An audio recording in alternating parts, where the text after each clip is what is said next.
I can see them. I can see them now. Faces like gargoyles. And hands and feet. Claws.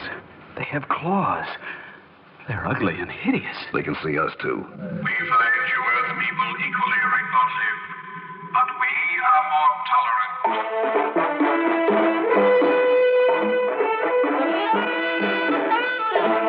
Theater 5 presents First Encounter.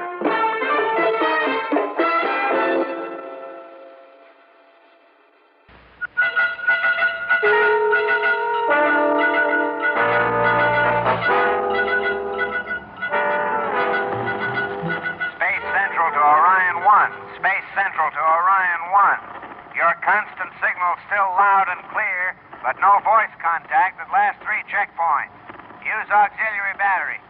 Come in, Orion 1. Over. What does he think we've been trying? Take it easy, Joe. Try again. Margaret, anything on your board? All systems check. We're transmitting, Clay. I'm sure of it.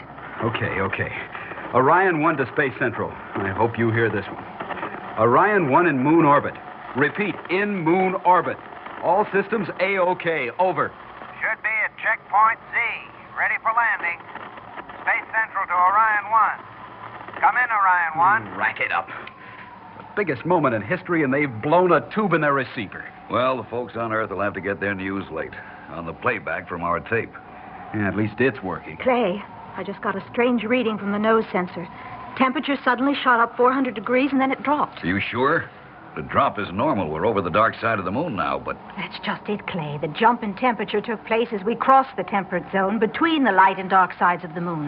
That could mean sudden friction. Yes, caused by an atmosphere circling the temperate zone of the moon. Atmosphere? Oh, it seems impossible. Joe, fire the retro rockets. I'm going on manual control. We're holding at 1/2 mile per second. Well, that'll keep us from burning up if it is atmosphere. Air on the moon? Well, that could mean the possibility of life. Altitude 53 miles, nose temperature now constant at 280 degrees. Good. Good enough to boil us alive. Nothing clear on the TV monitor. More retro, Joe. Just a little. Velocity slowing, altitude 30 miles. Look at that monitor. Mountains. The Cordilleras. All systems, final check. Spacesuits first. Suit's fine. Cabin pressure okay. Stern landing gear extended. Starting vertical ascent. Periscope swung to stern. Seems clear below. Ascent slowing. Free fall starting. 37 miles. 32. 26. Counterblast.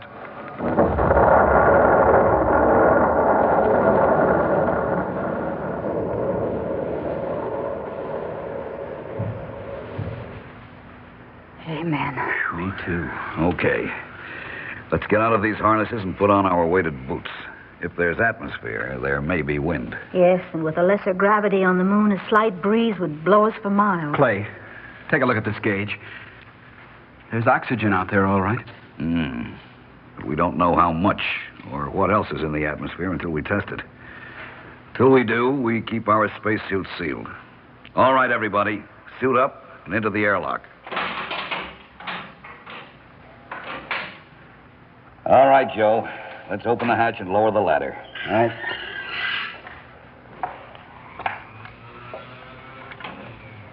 Earthman's first close-up view of the moon. Joe, climb down and stack the equipment as Margaret and I lower it.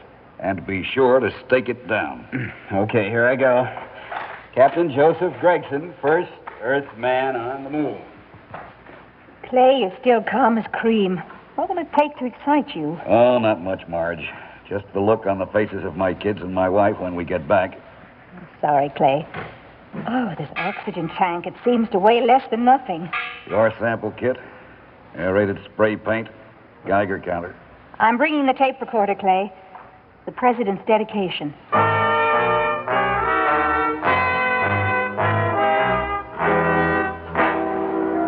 We therefore dedicate this expedition to all the peoples of Earth and pray that this beginning on virgin territory, unsoiled by man's tragic history, shall give birth to a new understanding among our nations. I, Major Clayton Brown, as commander of Orion 1, have been instructed to express my own feelings at this moment. We are looking at Earth. We can see it turning, see the sun shining on continents. Other continents are in the shadows of night. Yet as Earth turns, I realize that each part of the world, each nation, will get equal shares of the sun's light. Maybe that's what God intended. All right, let's get to work.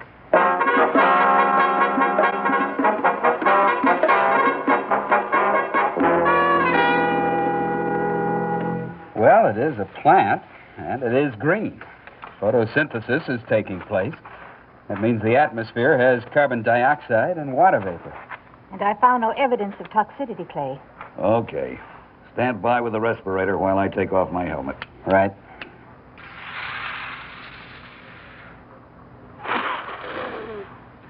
Well, if this isn't air, it's a good substitute. Come on. Let's get up to the crest of this small crater and get our bearings. Right. There's rock erosion, but it's hardly more than sand. Slight radioactivity. Not enough to be dangerous. It's coming from these rocks. Now, I'll take a sample. You two go on ahead. Looks like a level plain down there. Too level to be natural. Hey, Clay, quick. The oxygen tank floated off. I started to chase it, but it just disappeared. I told you to be careful. The slightest There wind. wasn't any wind. Clay, I feel something. I can't explain it, but it's like someone watching me.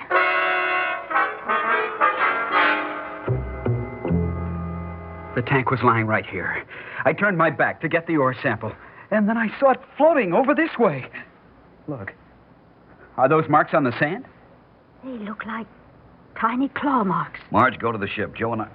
Now, look, that's an order. All right. But take off those weighted boots. If you see something, you'll have an advantage. Good thinking. We'll join you in a minute or two. Whose idea was it to send a woman on this Oh, expedition? hurry up with those boots. Margaret's at the ship. Now, let's see if there's a trail of these marks. There. Clay. The tracks, I see them moving. Sand's being kicked aside. Whatever it is, it's invisible.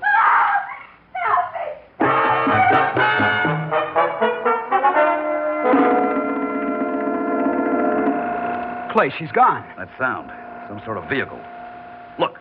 These parallel marks leading down toward the plane. Let's go. Wait. Those spray cans of paint. Maybe if we spray, we'll be able to see what we're fighting. The vehicle tracks.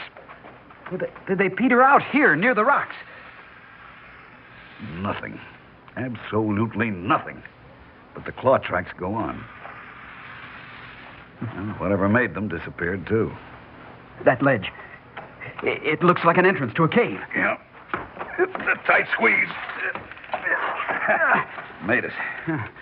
Steps. Well, but these walls glow. If you feel anything, start spraying. Yeah. A door. This lever. It's stuck. Let's pull together. Come on. There we go. All right, where do we go from here? There must be 100 doors. This one, quick. No, this room's empty. Marge, where are you? Glass partition. Look, she's strapped to that table. That instrument. It's moving right toward her eyes. I gotta smash this thing. Clay, something's grabbed me. I can't see. Spray, quick. I'm being carried, but I can't see what or who.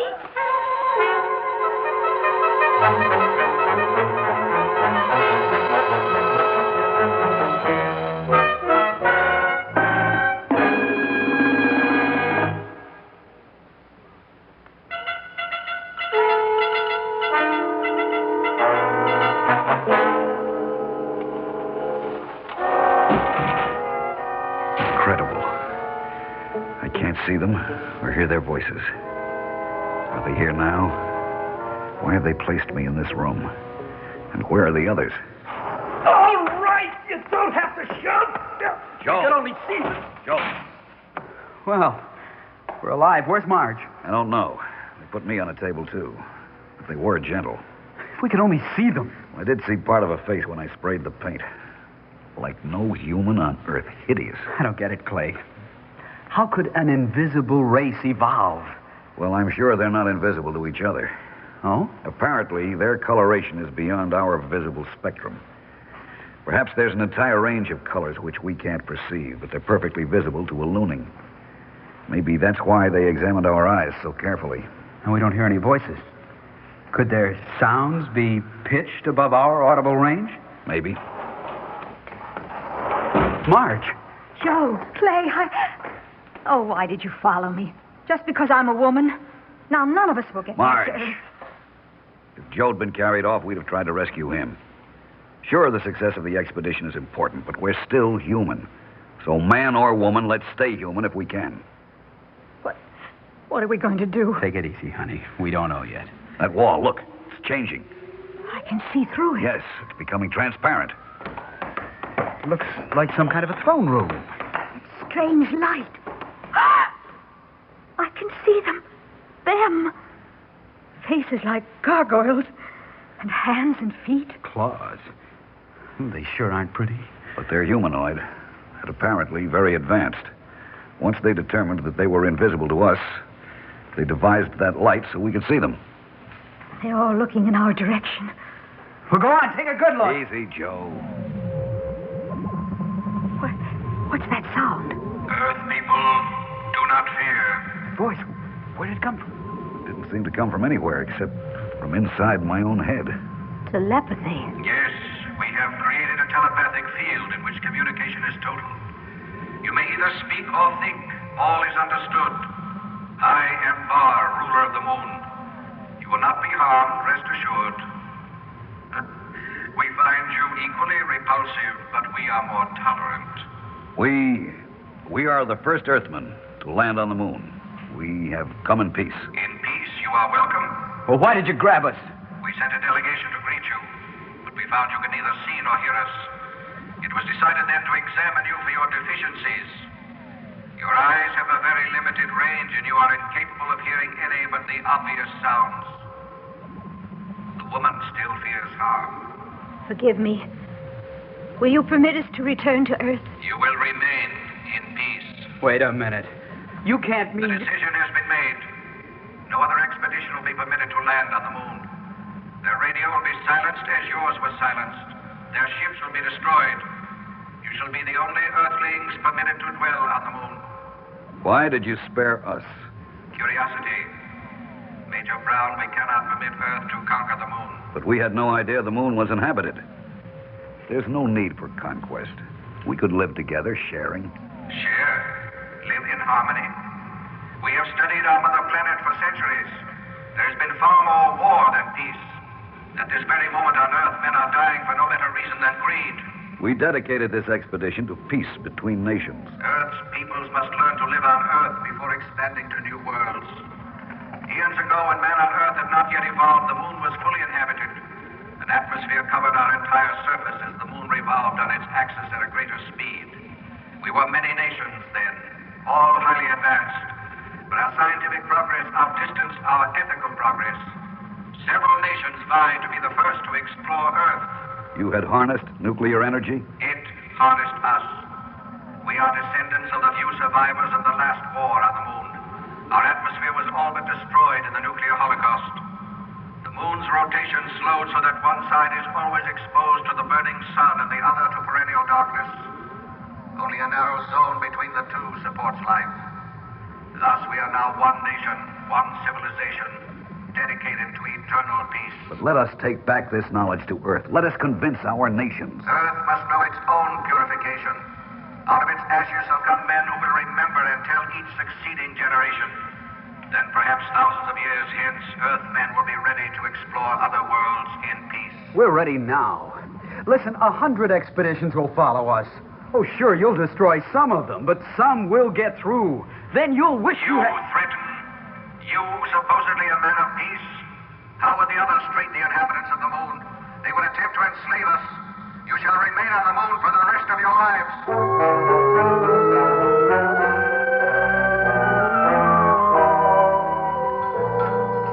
Well, I don't know what this food is, but it'll never replace steak. Well, we're going to have a long time getting used to it. Maybe not. Look, Clay, I'm afraid to think anything. They can't read our minds unless one of those machines is turned on, and we can hear the hum. Are you sure? Positive. I had a telepathic conversation with one of their scientists. I was careful to keep out any thoughts about escape. Clay, do you have a plan? The Loonings are so convinced of their superiority that they don't believe we'll attempt to escape.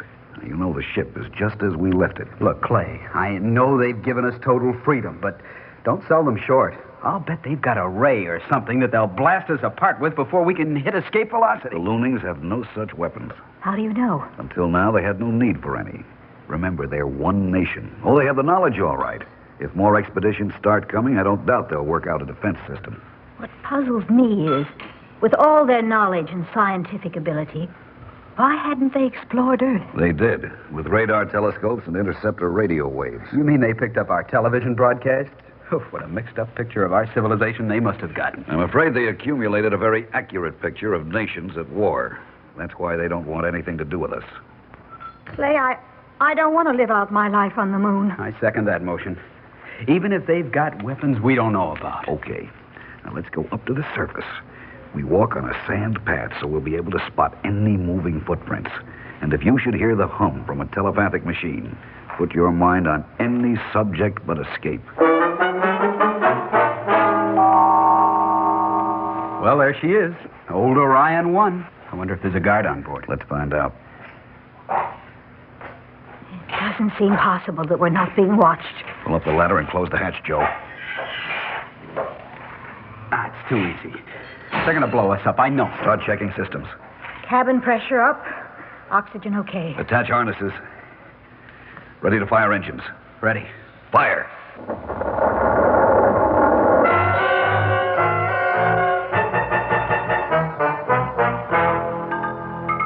Space Central to Orion 1. You're entering radio beam range. Are you ready to hook into beam? Over. Orion 1, delighted to accept the invitation. You boys take over now. You're entering the ionosphere. Radio blackout due at any moment. Happy landing.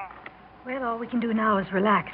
You worried, Clay? Yes. Well, after we report to the president, he'll take over from there. That sound. Earthmen, it is now the time to make our presence known to you. They're right here on the ship. You'll let us escape. It was the wish of our ruler that you transport us to Earth. But we would have been glad to. There was no need to stow away. Our ruler is wise. He reasoned that if you knew of our mission, you would destroy your ship and yourselves. You are now controlled by radio beams from Earth. You can do nothing to prevent our landing with you. What are you going to do? We shall live among you, undetected by your inferior vision. Our mission is to bring peace to the nations of the Earth. Peace? Then why the subterfuge? I think I know. The Loonings believe that peace on Earth can be attained only the way they achieved peace on the moon, through nuclear war. Yes, we will help you achieve peace. We can do it without war. We shall see, Earthman. We shall see. Will you wait? Will you give us a chance to tell the world? Is there much time? There is time, but very little time.